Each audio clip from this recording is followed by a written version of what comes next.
Give everybody a chance to connect. Hoping everybody's doing well today. 5:30 on a Monday. Let's see. Yeah, everybody, thank you for joining. Please feel to introduce yourself in the chat. As we are going through this today, we're also going to have a fun interactive component, which we're going to try to kind of trial out today. So bear with me. But if you want to, we're going to have some kind of like just fun quiz questions a few times throughout the presentation. So if you want to participate in that, you can do it from your phone or your computer. And you can visit www.sli.do. And once you get to that website, if you enter the code 88324 into that box when you get on that website, you'll see that place to enter a join code right there. And it'll allow you to kind of participate in our questions as they come up. So I encourage y'all to do that. I think it'll be a fun way to share some of y'all's stories and answers for questions we have coming up too. All right, I think we've got a good amount of people coming in. So my name is Gray Perry. I'm a program manager with the Cumberland River Compact. I've been with the Compact for about 3.5 years as a full-time staff member and a year as an AmeriCorps member as well. So started in 2017, and I'm happy to be here to talk with y'all a little bit about streams and stormwater runoff and water quality in the city of Franklin. Again, if you just got here, if you want to join into our kind of quiz section, the instructions are on the screen. Visit www.sli.do and enter that join code to participate in the questions that we'll have throughout the presentation. So let's go ahead and get started. Just a reminder, some Zoom etiquette, which y'all are probably really familiar with by this long in the pandemic at this point, but just a refresher, please stay muted during the presentation. Add your questions into the chat box. My wonderful employee, Catherine Price, our counterpart, coworker, she's going to be trying to kind of collect those, answer them as possible, especially if you're having any technical issues. We also have the ability to answer some questions at the end, but we're going to try to end this hopefully at 6:15 pretty sharp too, so we don't keep everybody too long.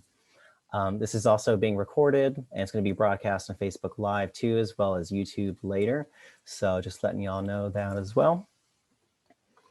Let's get started. So if y'all haven't heard about the Cumberland River Compact, we're a 501c3 environmental nonprofit.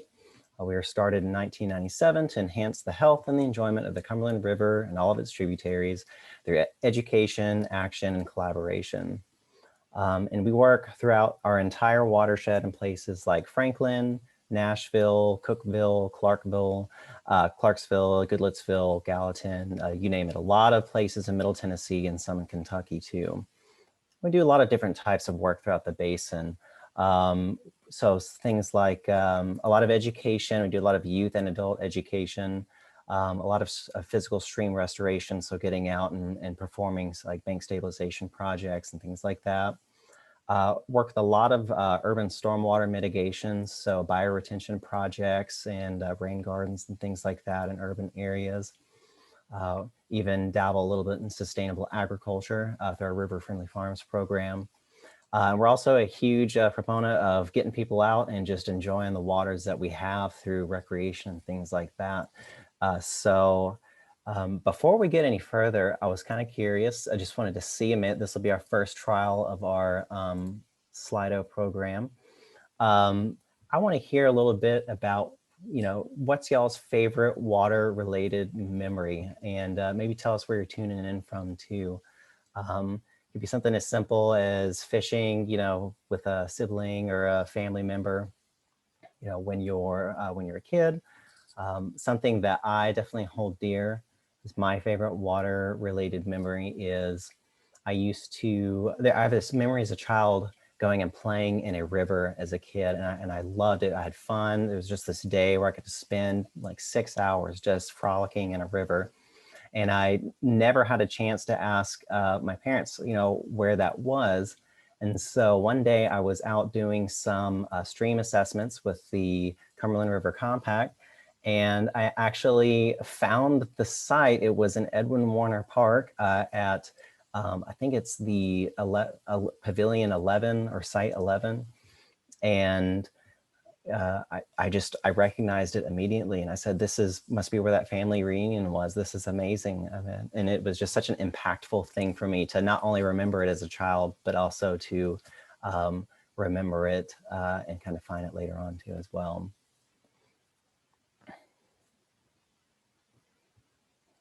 Yeah, lots of great water-related memories. There are tons of other ones too. You know, it can be as simple as playing in a creek. I did lots of playing with crayfish as a kid, but I know lots of people have more exciting times too, doing some fun stuff in their creeks and backyards, or maybe at the beach too as well. All right, so we're gonna go ahead and move forward real quick. So just a quick kind of review. Today, we're going to be briefly covering some background about the Cumberland River watershed.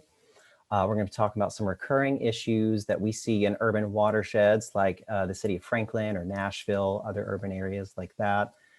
Some of the common pollutants that we see in our watershed, and some solutions that we can all kind of do at home to help improve our water quality. So just real quick, this may be something you are all already familiar with, and you may have heard it from us a million times before, but just to review, what's a watershed? A watershed is an area of land that drains or sheds water into a specific water body. So watersheds drain precipitation like rainfall and snowmelt into streams and rivers, and eventually these streams and rivers will connect as tributaries to maybe a larger river, and eventually that's going to make its way out to maybe a lake or a bay. So for example, our Cumberland River is a tributary to the Ohio, which is a tributary to the Mississippi, and eventually that Mississippi River makes it out to the Gulf of Mexico. So here's a map of our watershed. We kind of use the term Cumberland River watershed and Cumberland River Basin interchangeably, so just so you all know about that, if I kind of switch between the two. So the Cumberland River, it flows east to west, and it starts in Harlan, Kentucky. And it's going to flow down through Nashville and up through Cookeville and Clarksville.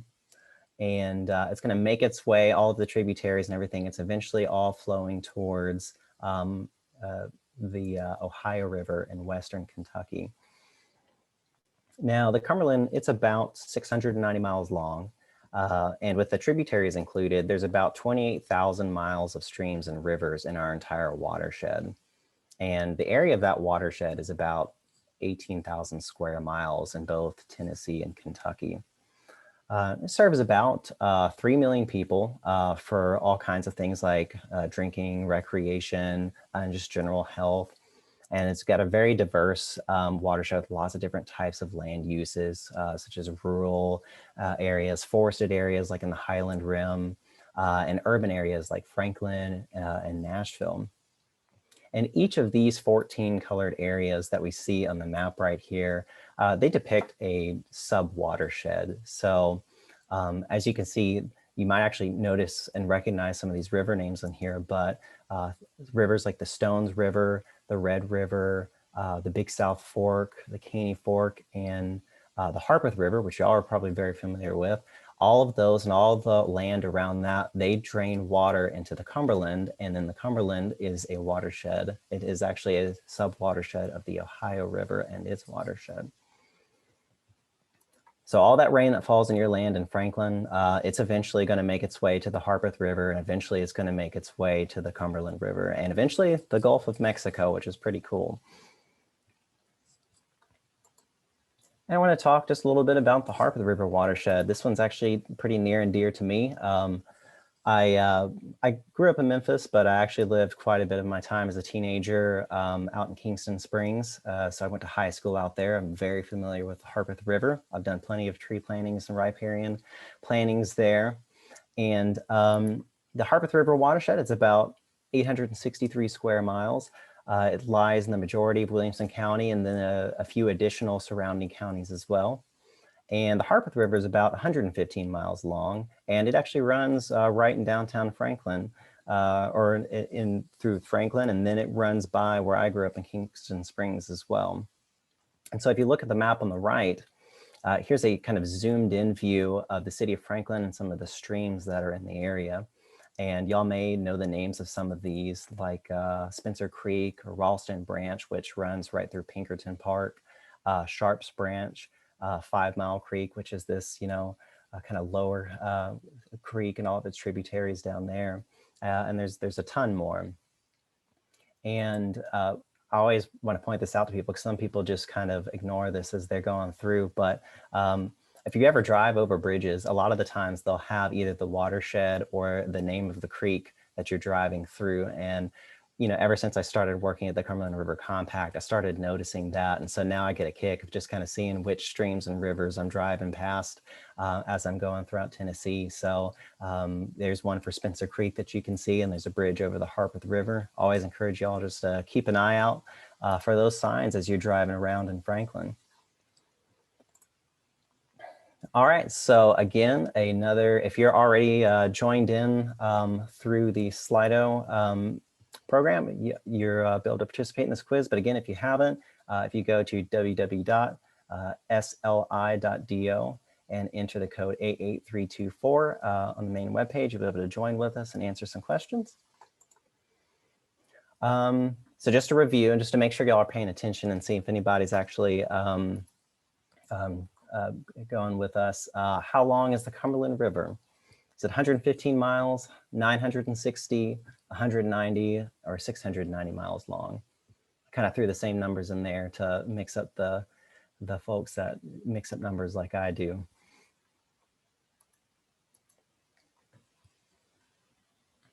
All right, just a few more seconds here. All right. This one answered 690 miles.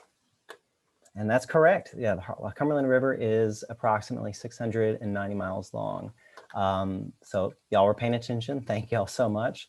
But let's try to choose a little bit harder.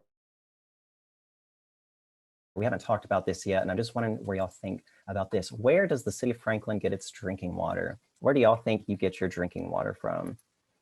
Is it the Memphis Aquifer? Do y'all get it from the Harpeth River? Do you get it from the Cumberland River? Any mixture of those at all? Do they get it from bottled water? I hope not everybody gets their drinking water from bottled water. That's a lot of bottled water to go through in a year. All right, just a couple more seconds for y'all.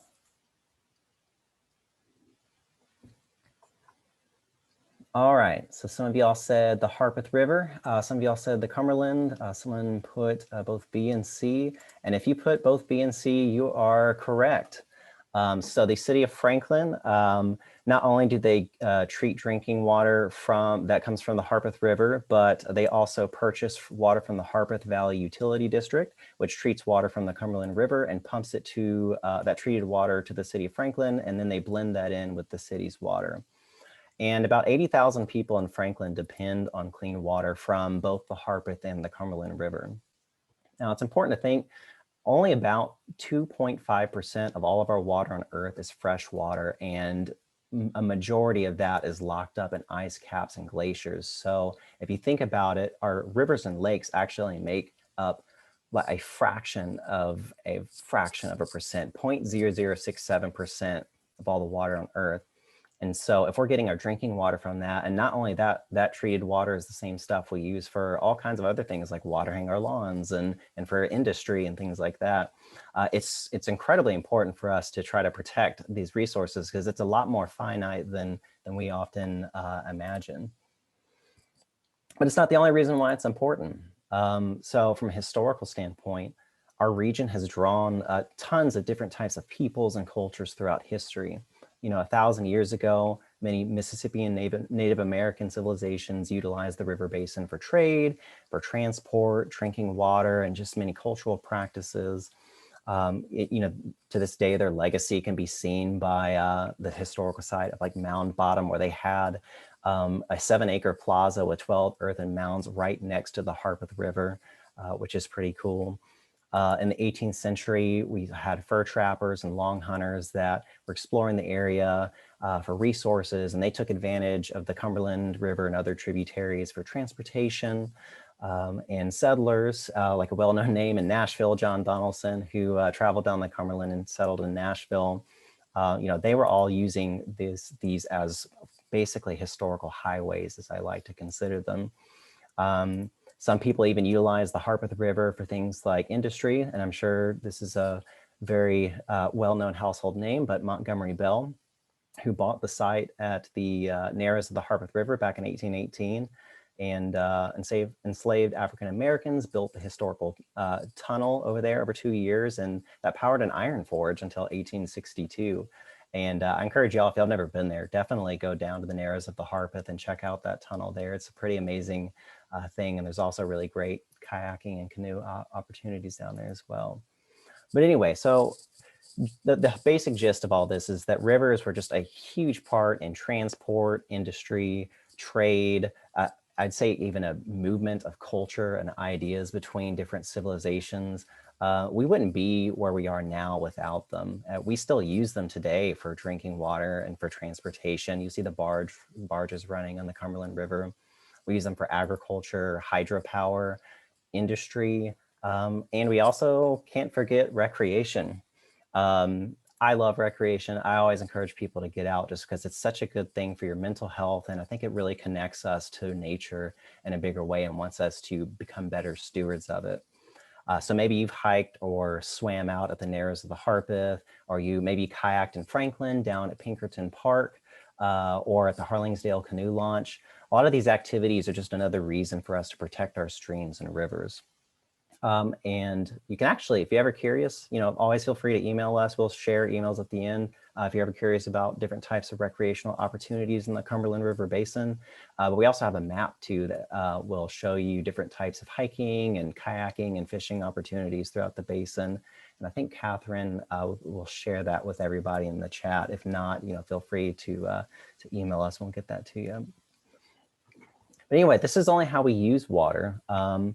And we as humans are using this water, but we're not the only ones that, depend on this water for survival. Another really important thing to talk about is the biodiversity we have in this region. So just a quick recap for folks, biodiversity is the variability among living organisms in an ecosystem or region. So just think of it as bio referring to life and diversity, meaning a great deal of variety. So we love biodiversity. It means we have a ton of different types of species and all kinds of life, including plants, animals, fungi, and more that are living in an area. And this map right here depicts where in the US we have hotspots for biodiversity. And in other words, these are just places that have a ton of different types of species. As you can see, we have a lot of places in the US that have just a crud ton of species. So look at California, Nevada over there, huge biodiversity hotspots. Also in Florida and the Panhandle right there. But also if you see the Appalachian Mountain Range in there, you see Kentucky, Virginia, and also in Alabama and Tennessee, there's a huge biodiversity hotspots in there. And specifically, we're considered a hotspot for our fish, our mussel species, our salamanders, and a lot of our other freshwater species. And one I wanted to highlight that I think is kind of fun is the Tennessee snaketail, which is a species of dragonfly only found in Tennessee and Alabama. Their primary habitat are aquatic, so they spend a lot of their larval stages for years often in streams before they emerge as adults. And you can see these in Williamson County. It's something that's just right in y'all's back door. But it's a really important kind of resource that we have as well. And that's why these water resources are so important, because so many different types of animals and plants and fungi and other species depend on these clean water for survival. So it's really amazing to see what our watershed supports in both wildlife and, for humans as well. And it's all interconnected. And if we negatively impact our streams, we end up hurting all of our neighbors and wildlife that are downstream from us. So I wanted to kind of dive a little bit just into pollution for a second. And just for a quick review, when we're considering pollution, we typically think about point sources of pollution and non-point sources of pollution.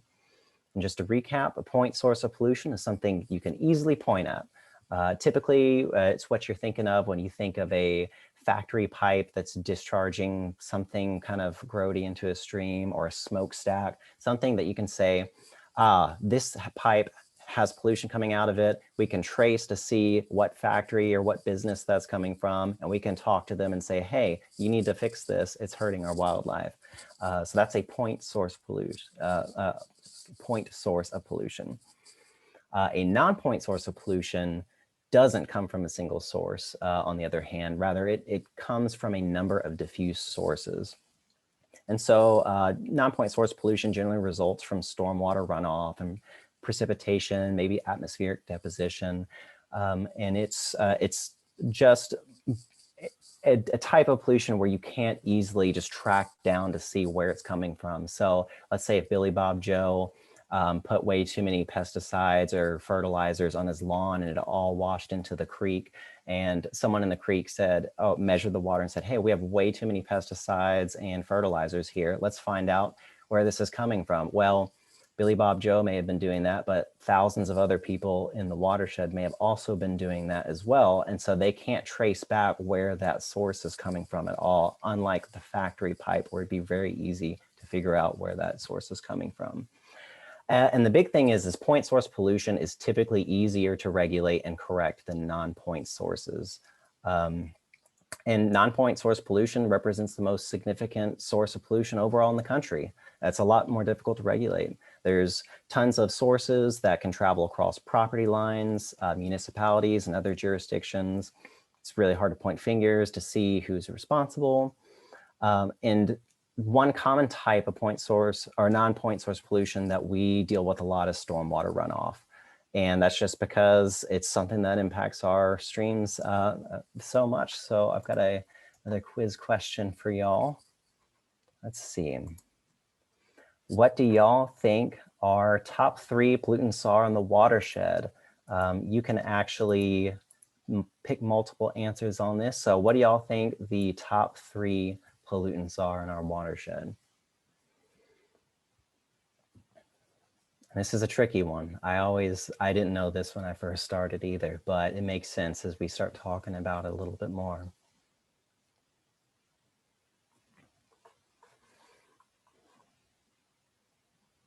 All right.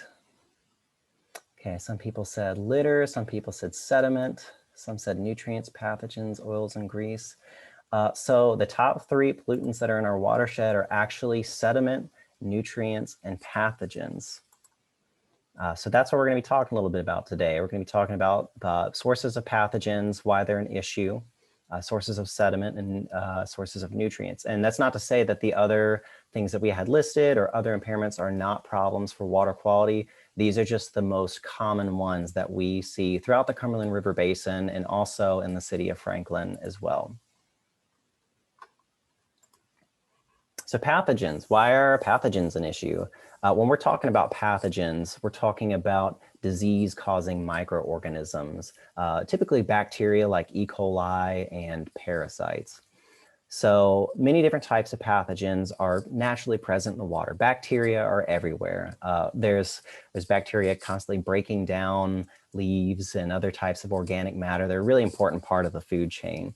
But when we're talking about pathogen impairments, we're talking about specifically fecal types of pathogens like E. coli. So most of the pathogens that we do test for are bacteria resulting from fecal waste, whether it be human or animal. So E. coli and fecal coliform are the most commonly tested pathogens in streams. And that's not to say that they're the only ones we're worried about, but they're often used as an indicator for other types of bacteria that they're not measuring for. And they can come from a variety of different sources, like leaking sewer lines. A big one specifically in some areas in the Harp as well are septic systems that aren't well maintained or have a damaged leach field. They can also wash into our streams after rain events from cattle. I've never seen a cow use a toilet, so it's pretty easy to assume that they're pooping all over the place. And when it rains, that's going to wash pathogens into a local stream or river, especially if they have access to a local stream or river. Pets are also a big one. So things to think about are like dogs. If you see your neighbor not picking up pet waste in the backyard, that can be another source of pathogens in a stream as well. And ultimately, this is bad for everything in our streams, but a really kind of visible way that it impairs a stream is it makes it unsafe for people and for recreation. And sometimes levels can get so high that a state has to issue a contact advisory, meaning that folks can't swim or kayak or fish in a stream because it'll make you sick. If you ever traveled to a well-populated beach in Florida, you may see where they have placed out signs that say, hey, we have a contact advisory today. We advise you not to get into the water.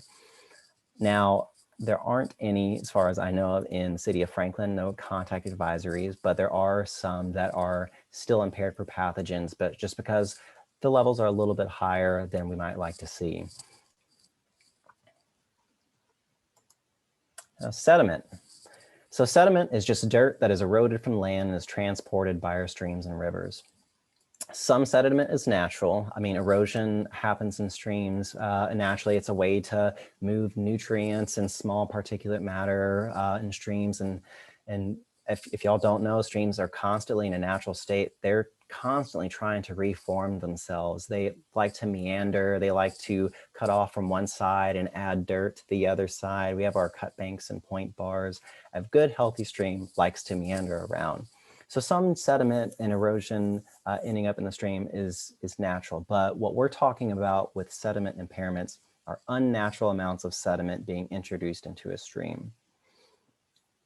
And some sources of this can be a lot of different sources. Again, it's a non-point source pollutant. So we're thinking of things like agriculture. Maybe some of the local farmers haven't adapted different types of like cover cropping and things like that might help save some of their topsoil from washing in after a rain event.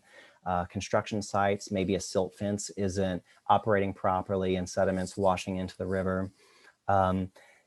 Even things like erosion gullies, and let's say your local school has an erosion gully that started to form. That's dirt has to go somewhere, so it's ending up in the stream.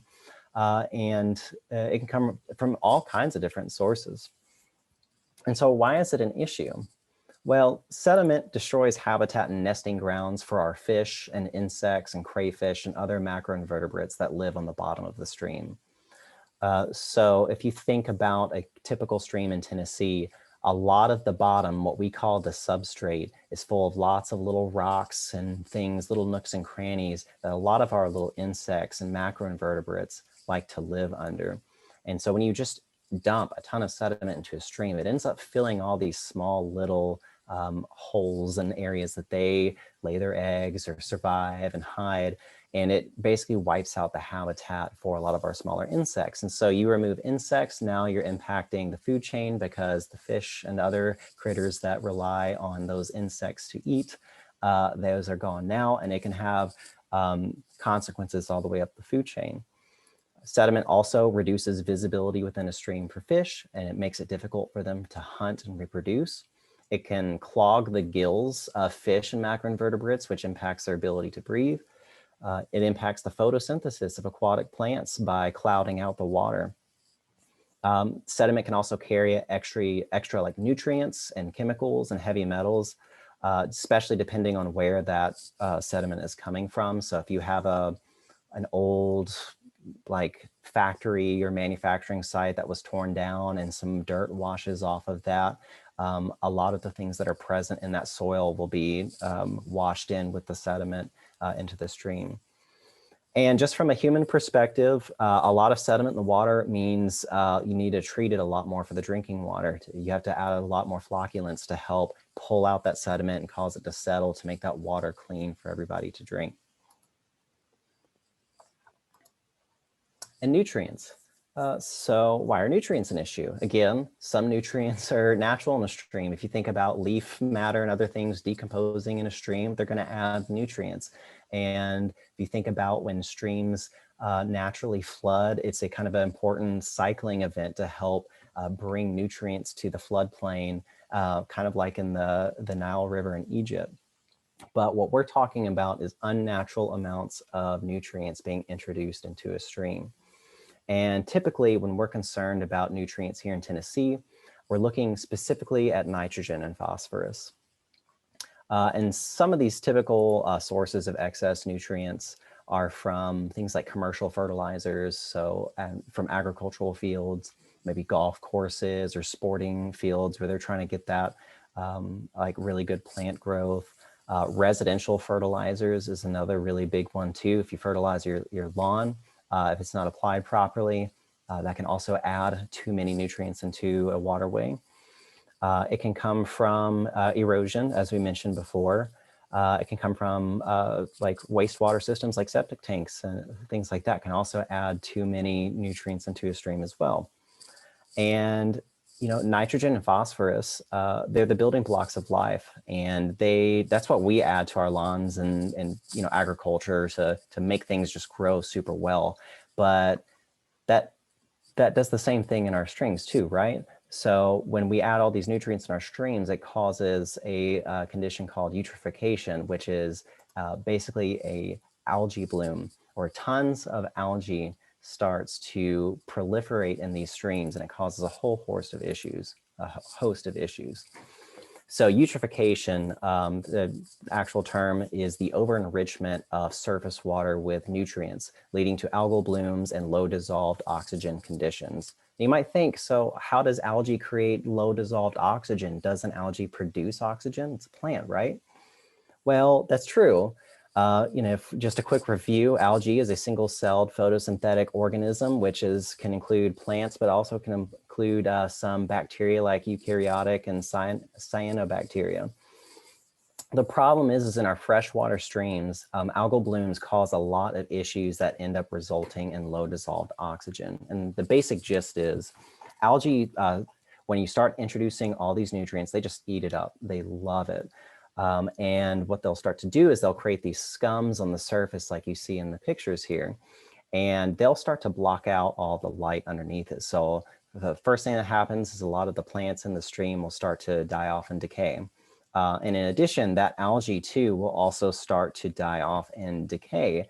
And as these things are decaying, bacteria will start doing their little job of breaking down all these decaying or you know, plant matter. And as that bacteria starts breaking it down, it'll use up a lot of that oxygen in the water. And what it does is when you don't have enough oxygen in the water, everything with gills in it won't be able to breathe, and they'll start to die off. And so a vivid memory I have of this is my grandfather is a farmer in Arkansas. And as a kid, every summer I'd go and visit him, and I'd see all this algae in the ditches and things he'd use to irrigate his land with that had lots of fertilizers in it. And I'd go, Grandpa, why are all these fish at the top of the water trying to gulp air into their lungs? And you know, he didn't know. He was just, well, there's too many fish in that ditch. But what it was is that the fish were trying to get to the surface of the water to try to get more oxygen. But eventually they would die, and you'd see all of these dead fish floating up in these big algal blooms. Some types of algae can produce harmful toxins too, not all of them, but there are a few types that can produce some different types of toxins which are bad for your nervous system. It can cause liver damage, or maybe can harm the skin too as well. So it's always kind of recommended, even though that doesn't happen all the time, it's better to be safe than sorry, and just don't swim in a big algae infested pond or stream or anything like that. Keep your pets out of it too. You know, more often than not, it may be a filamentous algae, which, you know, may not produce anything, but it's better to be safe than sorry in that kind of situation. And there's a lot of other common impairments too that we're not really going to get into too much, but some things like habitat degradation, like lack of riparian vegetation. So if there's not enough vegetation along the edge of a stream, like you can see on this picture on the left, maybe an alteration of the habitat in the stream too. So if you have a concrete channel where there used to be a stream, if you had dredging or removal of rock, which is all habitat, or if you have small dams for maybe some type of agricultural operation or something like that, that can prevent species from moving across either side of the dam. So there's a ton of other different impairments that we're not going to be talking about today. That doesn't mean they don't exist. They're just not quite as common as these that we just talked about. So if you're ever interested in finding this out, there's a really awesome tool out there called How's My Waterway. If you'd like to find out about the health of your stream, all you have to do is go to this. It was developed by the EPA, and I think Catherine's going to share the link for y'all. But you can enter a local city or your own address, and it'll pull up all the streams in your area. And if you click on the streams, it'll tell you the name of the stream, what that stream is impaired for. So like here, you can see, you can like click on something like Liberty Creek in Franklin and see what it is impaired for. And you can also see some ways that you can help too as well. So it'll give you spit out some things that y'all can do too to kind of help for those specific impairments in those streams as well. So again, that's How's My Waterway. That's a great resource y'all can use to figure out about your local streams. We also have one too that's a little bit more localized called iCreek as well. Both serve the same function and are a really great way to figure out which streams are in your backyard. So real quick, I wanted to talk a little bit about a couple of terms here while we talk about stormwater runoff and some things. And then after that, we're going to get into some ways folks can help from home. So real quick, just to review, we're going to be talking a lot about impervious and pervious or permeable surfaces today. So an impervious surface basically is just a surface in which a liquid, or in this case, water, cannot pass through it. So when you think of impervious surfaces or impermeable surfaces, that's like what we have right here on the right. Our parking lots, roofs, asphalt, concrete, anything like that that will not allow water to soak through it into the groundwater table. And when we talk about water soaking into the ground, we often use the term infiltration. So impervious surfaces do not allow water to infiltrate into the ground. And then we have permeable surfaces, and that's things like you can see this really cool little parking area that somebody has down here on the left-hand side, where they still are able to park their cars, but it also has all these pores in it that allow water to soak through into the ground too. So it is a permeable surface because it allows water to soak in through that surface. So a lot of our urban stormwater problems are the result of development and impervious surfaces. And when it rains, and like we said, instead of infiltrating, all that water is going to hit those impervious surfaces and it's going to go to a storm drain.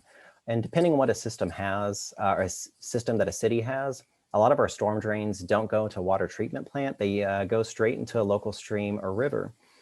And the caveat is, we used to think this was the right way to deal with stormwater. We built a lot of development. All that water had to go somewhere, so it would often cause a lot of flooding in local areas. City officials were like, hey, we got to get this out of here. It's like impacting people's lives. So they built stormwater infrastructure like our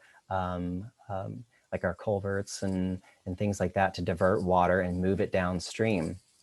But we've now kind of learned that there's a lot better ways to deal with this.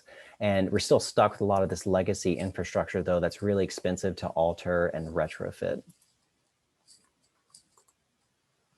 So all this impervious surface development can start to add up. So all these really small issues that we see, maybe a little bit of flooding here, a little bit of like too much stormwater being introduced over here, they can start to compound into much larger problems. So for one, our urban spaces just don't handle stormwater very well. We're turning this really deep, vertically complex ecosystem with tons of trees and shrubs that are just choked with lots of different types of vegetation we're removing all of that and converting it into turf and asphalt. And of course, as we just mentioned, a lot of this asphalt, if you imagine converting a forest into a big lot with a big lot in front of it, all of a sudden that water that would normally infiltrate has to go somewhere, and it's going to be shot straight into a storm drain. And so the other issue with this is trees use up a lot of water. They also go through a process called evapotranspiration. So they release a lot of water that they use as water vapor. And they're no longer doing that if you remove them, and all that water has to go somewhere. And this is a really nice little diagram that I think was developed by the EPA that I think is a really great way just to kind of visualize this. So in a natural system, most of that water is going to either be infiltrated into the groundwater system. It's going to be evaporated from the surface. So you may have some pooling water that evaporates.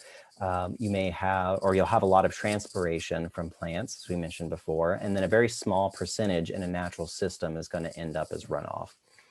And so as a result, all of our local streams, they're able to handle the very little amount of stormwater runoff that's introduced into it. And they're going to be slowly, they may be recharged with this groundwater system, depending on the kind of geology of the area. But as we start adding more and more impervious surfaces, less of that water is recharging the groundwater. Less is evaporating because we don't want that water sitting anywhere. Often we are trying to move it off the site. And we have a lot less transpiration because there's just not as many plants. And that means all that water is going somewhere. And instead of it slowly entering our streams, you know, it's going into those stormwater systems, and it's going to cause like these almost flash flood conditions where these streams are trying to deal with all this extra stormwater that in a natural system they normally wouldn't have to deal with. So you see in a really urbanized stream during a storm event, that stream's going to raise in its discharge and its height pretty quickly, and then quickly drop down again. Whereas in a natural system, that water is going to slowly kind of enter in through the stormwater runoff. Then it's going to be recharged to the groundwater for a little bit, and then it's going to kind of drop back down again. So a lot of the times the most visual way you can see this is flash flooding and things like that. So when we see a lot of our streams in cities, they have what we call the urban stream syndrome. Urban streams, they often have a lot of nutrient, sediment, and other contaminants from nearby residential and commercial land. They often have a lot of altered channel morphologies, meaning that instead of meandering and changing, like I kind of talked about earlier, like streams like to do naturally, they're usually straightened. They usually, they might be converted into a culvert or maybe a concrete channel to try to move that water as quickly as possible. And if they don't have a lot of that kind of hardened walls, they may start to incise, which means they're going to start eroding downward. And then eventually they're going to try to erode outward to widen their channel to deal with all this extra stormwater that's being introduced to it during a storm event. Urban streams, they typically have reduced biodiversity, and they have a big decrease in the pollution sensitive species of fish and insects and crayfish. So a lot of our species that just can't deal with a lot of pollution, they're usually the first to go, just because they can't handle the extra sediment, the extra fertilizers and stuff that are being introduced into this stream. It just creates a not ideal habitat for them. And the urban stream syndrome, as I mentioned before, they just have that very flashy kind of water being introduced into it. So we'll just see just really peak flows in these streams that kind of come down pretty quickly, which is really problematic. It's not how a healthy stream operates. So I think this is our last quiz question of the day, maybe. I wanted to see if y'all are paying attention. So I mentioned this term briefly before. What is eutrophication? Is it a really rad boy band? That'd be interesting. The 2000s are over, but maybe there was a band called Eutrophication. I haven't checked. Is it excess nutrients being introduced into a stream? Too few nutrients being introduced into a stream? Or is it too many pathogens being introduced into a body of water?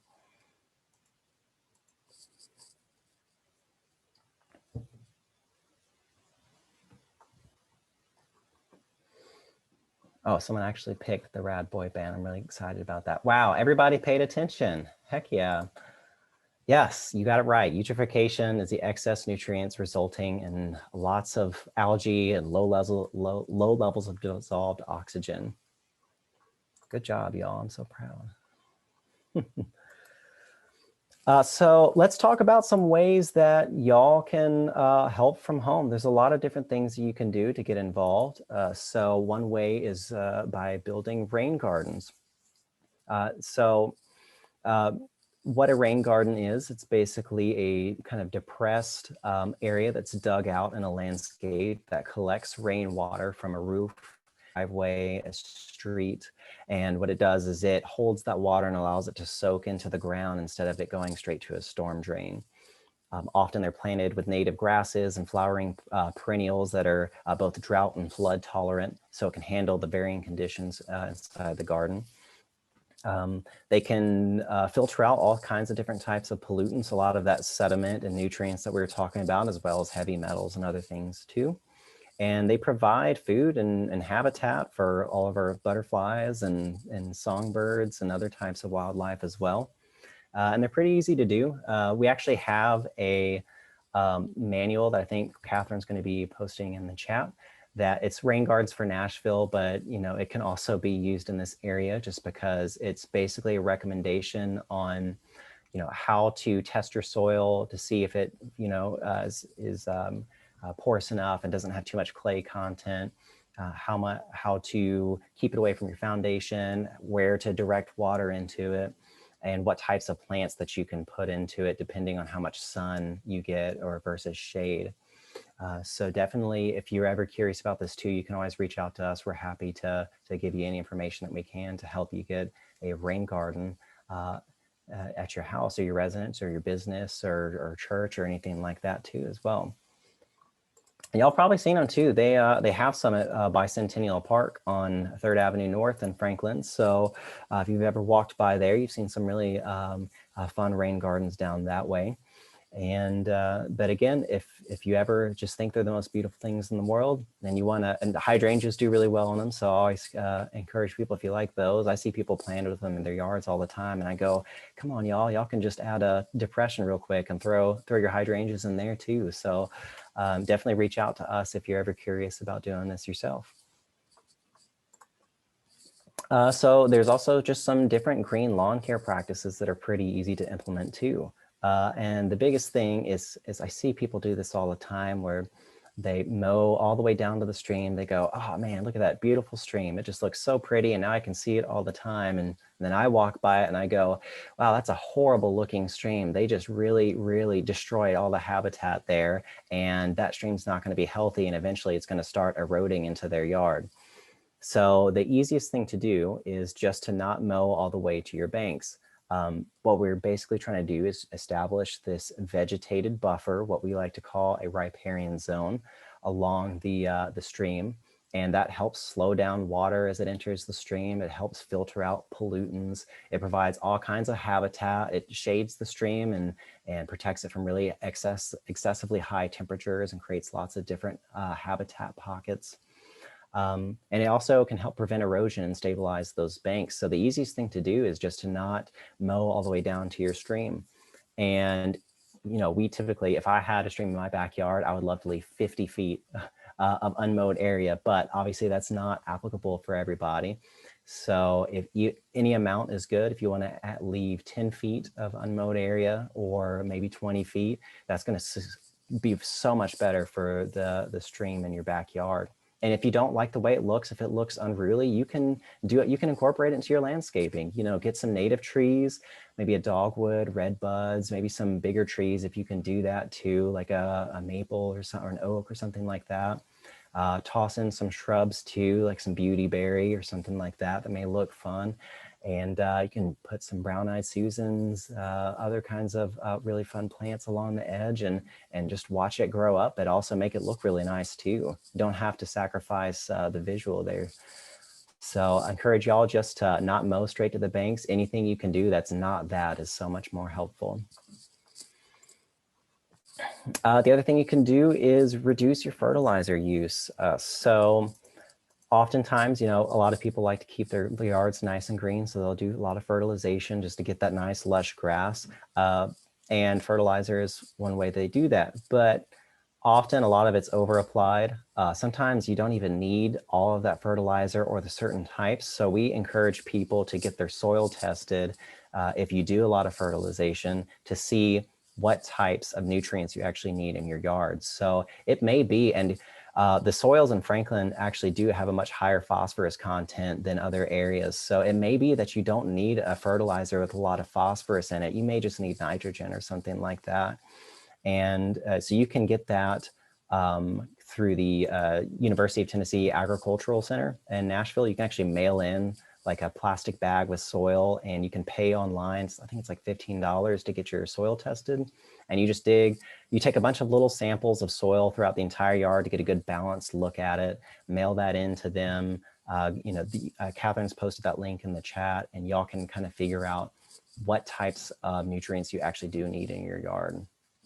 And definitely check the weather before you're applying fertilizer. You know, if there's a big rain coming up, if you put fertilizer out right before that big rain, you're not only losing your investment, but you're also just introducing all those fertilizers into the stream, which is going to cause those algal blooms. So definitely check the weather, and consider, you know, compost over chemical fertilizers. You know, slow release compost can typically do a little bit better, but it's going to do the same thing if you apply that for a big rain. So biggest thing is, even if you do use an organic fertilizer versus a chemical fertilizer, just don't apply it for a large rain, and test your soil to see what types of fertilizer you need as well. Oh, scoop the poop. You know, I've always wanted to say this in a presentation. I don't think my parents ever, they always told me not to say poop, but I don't think they would have realized I would have said that as a professional presentation. So as we mentioned before, pet waste that introduces a lot of E. coli into local streams. So just make sure you're picking up after your furry friends. Don't forget your pet waste bags when you're out on a walk. And I see this all the time, especially when I go hiking around in the parks, where people will like forget their dog bags full of dog poo just on the side and just leave them all over the place. Yeah, I'll see them all over the place. So definitely make sure that you're picking up after your pet, and that pet waste bag is making it to the trash can.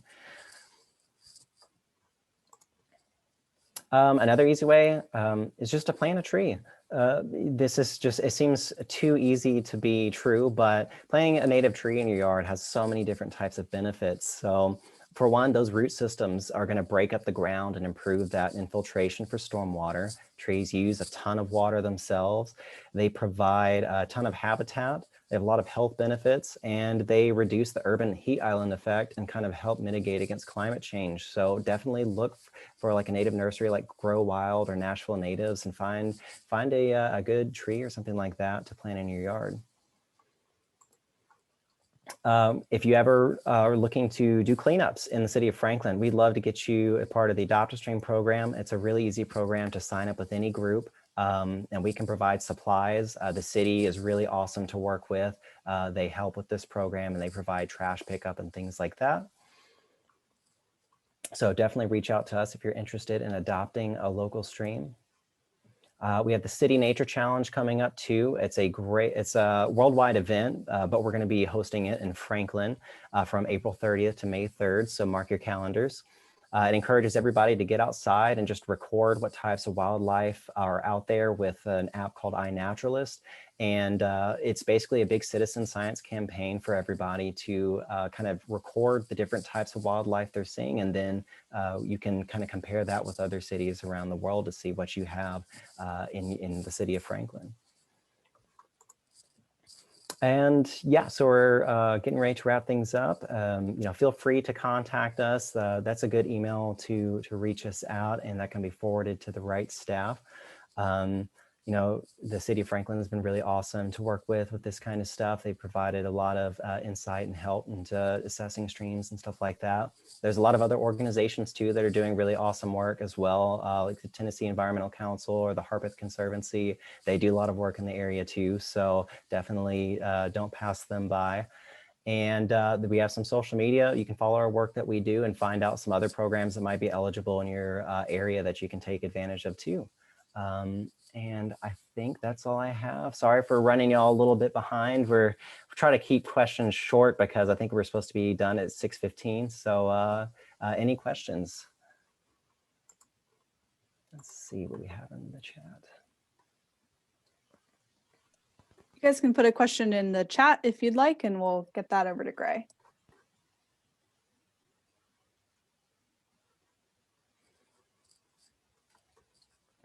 And again, you know, we're always checking emails. We're always looking to do just cool stuff down in Franklin. There's so much work that can be done, but it just really takes a lot of community engagement and involvement to help with these non-point source pollutions. So, you know, we'd love just to make connections with you, or maybe a religious institution like a church or something like that. If it's like a firm that wants to do some volunteerism through Adopt a Stream, we just want to get people engaged. That's the biggest thing that we're trying to do for all of this, is get everybody involved.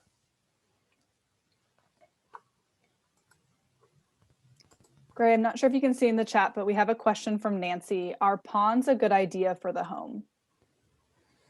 Well, there's a lot of maybes with that. It kind of depends on what you're looking to do. I don't know if you're looking at doing a huge pond or just a small one in the backyard. They can be a good idea, especially if you plant them with a lot of native kind of wetland species, like some river oats and something like that. That might be a fun way to, you know, provide some extra habitat and stuff like that. Obviously, make sure it's not too close to your house, and that you have a liner if you do, just so you don't damage your house foundation. But I would say I don't have much against ponds at all, as long as you're doing some habitat improvement and planting natives and not any invasives like mimosas or Bradford pears around, or please don't plant privet.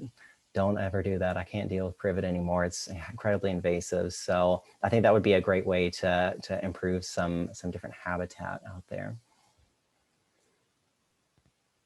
Yeah, and I'll just add to that, Nancy, that the rain gardens that we work on are meant to drain. So they're not meant to hold that water, versus sometimes that word is also used for kind of more of the pond type garden. So they are meant to drain within about 24 to 48 hours. But the plants that are in that manual are really good ones for, like Gray was saying, kind of a more wet situation. So you could still use some of those plants if you had more of a pond situation. And if you ever have mosquitoes in your pond, I learned this through rain barrel programs, which also, if you're ever curious about rain barrels, send me an email. But if you have a mosquito problem in your pond, a lot of people turn to insecticides, but insecticides are obviously not a great environmental solution to something. So they make these things called Mosquito Dunks, which are just this little dunk you can buy at Home Depot for $10 that you just toss into your pond. It's safe for all kinds of like pets or like coming in contact with the water. I think what they do is it's just a bacteria that kills off the mosquito larvae before they can become adults. So that's a good kind of environmental way to control mosquitoes instead of using insecticides or other things like that. Great. All right. Well, if we don't have any other questions, I think we're going to hop off for now. I'd like to thank everybody for sitting through me ramble for an hour. I hope you all have a wonderful week, and hopefully we'll talk to y'all, see some of y'all in person, and do some really awesome work down in Franklin.